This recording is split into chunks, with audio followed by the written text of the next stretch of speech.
Assalamualaikum warahmatullahi wabarakatuh. Selamat pagi.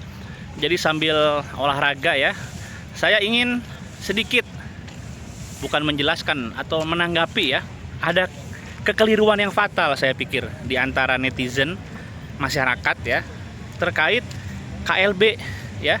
Jadi Jumat kemarin Exco PSSI dan Ketua Umum kan rapat. Akhirnya mereka memutuskan bahwa katanya KLB itu akan dipercepat.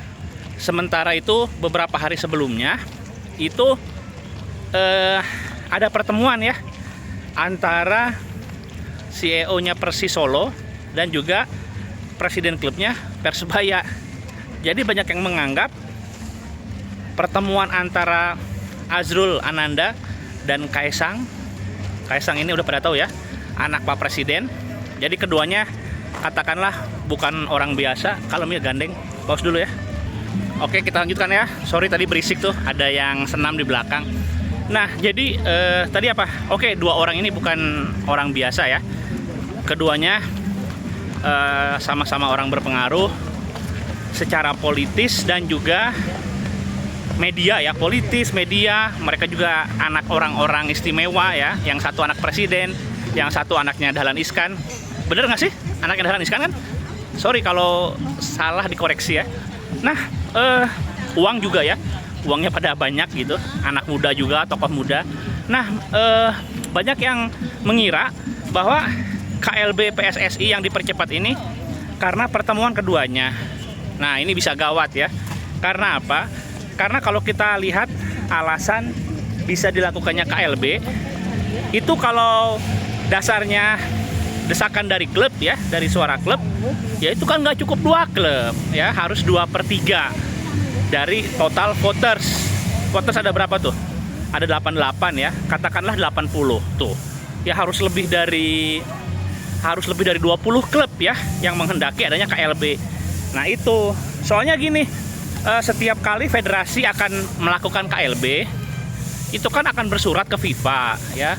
Nah, nanti kan ada alasannya kenapa KLB dipercepat. Kalau alasannya karena pertemuan antara dua petinggi klub itu ya, dan dua klub itu jelas mendesak adanya KLB, yaitu Persebaya sama Persis, yang malah nggak bener, melanggar statutanya PSSI sendiri. Nah, jadi nggak bener.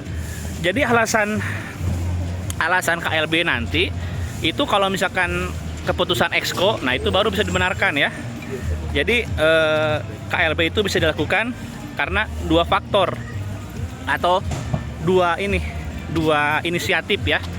Yang pertama dari para voters, para pemilik suara, dan itu ada minimalnya 2/3 ya, 2/3. Kalau salah atau dikoreksi ya. Saya tuh kadang-kadang hal-hal yang prinsipil gini malah lupa. Nah, selain desakan dari voters, itu bisa juga hasil keputusan Exco. Nah, yang sekarang beredar ya tentang KLB PSSI yang dipercepat itu bukan dari desakan voters, tapi hasil keputusan Exco. Dan ini ada yang lucu loh ya, ada yang lucu kalau misalkan kita lihat gesturnya ya ketika konferensi pers. Bukan konferensi pers sih, buat video kan para pengurus PSSI sama Exco ya. Ada sekjen, ketua umum, wakil ketua umum, itu mereka pada buat video dan viral kemarin ya. Sorry keputus lagi videonya. Nah, jadi begitu ya. Yang perlu diluruskan sekarang adalah bahwa dasar atau penyebab KLB dipercepat tidak boleh diartikan akibat pengaruh dari dua klub itu, Persebaya dan Persis ya.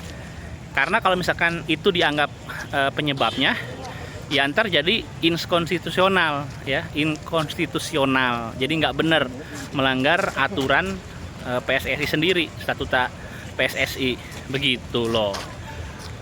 Tunggu nah, tadi kita cerita apa tentang ini ya, tentang video yang dibuat ya. Ini sebetulnya agak kontradiktif sama sikap PSSI kan. Sebelum-sebelumnya PSSI kan kekeh ya, nggak mau KLB, atau KLB kan tahun depan katanya, tinggal setahun lagi, ngapain buru-buru dan sebagainya. Nah, tiba-tiba jadi itu ya, secara tiba-tiba PSSI menyatakan jadi. Nah, saya nggak tahu ya, apa yang terjadi. Cuma analisis saya, dan analisis ini kan saya punya punya sumber-sumber ya, dan lain sebagainya. Saya sebetulnya meyakini bahwa pemerintah itu pasti melakukan upaya kemarin. Entah seperti apa ya nyetingnya, entah seperti apa. Ya tiba-tiba kan gini loh, para exco ini kan para pebisnis, orang-orang kuat yang sebetulnya secara perizinan, kolega, perkenalan itu kan terkait juga dengan birokrasi ya. Saya nggak tahu gimana, mungkin pas ketemuan dititipin pesan mungkin, Pak, Bapak kan exco gitu kan, cobalah KLB lah percepat apa gimana, bisa jadi gitu ya, bisa jadi gitu. Tapi nggak apa-apa, itu legal, itu sah, itu konstitusional. Yang nggak boleh itu adalah pemerintah memerintahkan KLB, lalu pemerintah menyeting KLB, pemerintah mengintervensi biar dilakukan KLB, itu nggak boleh. Tapi kalau cara-cara lain yang soft ya, dan nggak vulgar ya, gimana ya, namanya pemerintah kan pastilah punya sumber daya ya, punya sumber daya, punya cara, pinter-pinter juga. Nah saya yakin ada pengaruh ya, tapi kan nggak apa-apa. Saya pikir kalau caranya seperti yang sekarang ini masih sah, konstitusional. Oke. Oh ya, satu lagi nih. Ini kan kita bicara tentang liga mulai ya. Liga dimulai kapan? Seakan-akan KLB ini dipercepat biar setelah KLB liga mulai. Nah, itu keliru juga ya, keliru juga. Jadi syarat liga dimulai itu bukan KLB. Kan gini loh, perizinan itu kan ada di pemerintah ya. Tidak ada suatu pertandingan sepak bola tanpa izin negara. Nah, itu prinsipnya. Dan perizinan itu banyak ya. Perwujudannya dari pemerintah tuh izin keramaian tuh dari kepolisian, lalu izin penggunaan aset dari Pemda misalkan ya. Stadion-stadion itu kan punya Pemda ya, punya TNI, nah itu punya negara tuh. Nah pokoknya nggak bisa lah, kalau negara tidak menghendaki nggak bisa. Nah pemerintah itu tidak menjadikan KLB sebagai syarat pemberian izin kompetisi dimulai kembali. Yang menjadi syarat itu adalah pembenahan serius ya, pembenahan serius di berbagai faktor, di berbagai sektor yang bisa menjamin agar kejadian serupa kemarin di Kanjuruhan tidak terulang lagi. Itu sebetulnya syaratnya kan. Jadi ada ada reformasi ya, reformasi di berbagai bidang lah, infrastruktur, organisasinya juga, lalu mungkin SOP, regulasi. Nah hal seperti itu. Jadi kalau misalkan nggak ada perubahan ya, nggak ada upaya perubahan, ujuk-ujuk KLB aja, itu bukan jaminan nanti pemerintah akan memberikan izin. Itu harus dipahami juga ya, bahwa KLB itu bukan syarat kompetisi dimulai.